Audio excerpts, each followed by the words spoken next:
Carla nasapawan ni Alonzo.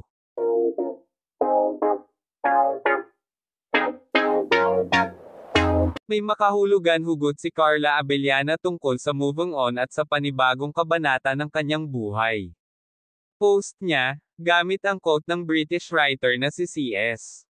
Lewis, "There are far better things ahead than any we leave behind."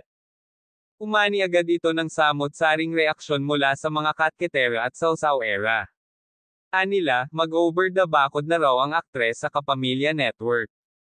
How true hindi na rin daw ito happy sa takbo ng karera sa GMA7 dahil nasapawan na ito ni Bea Alonzo.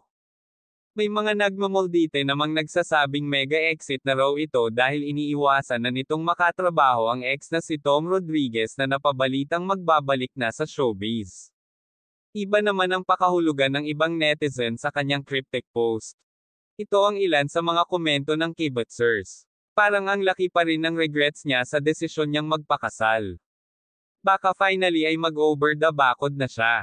Parang feeling siguro niya hindi na siya nabavalue sa GMA mula nang pumasok si Bea.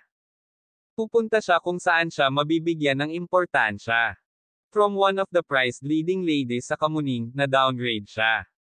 Nasapawan siya ni Bea. Good for her, kung gusto niya ng growth. Papasok daw siya bilang leading lady ni Coco sa Batang Quiapo. Gusto na niyang unahan si Tom para di sila magkita. Baka naman, nagrant na ang annulment. Actually, good career move for her. Kung okay naman ang usapan nila ng GMA wala namang masama para na rin sa kanyang peace of mind. Habang nasa GMA kasi, nandoon pa rin ang anino ni Tom.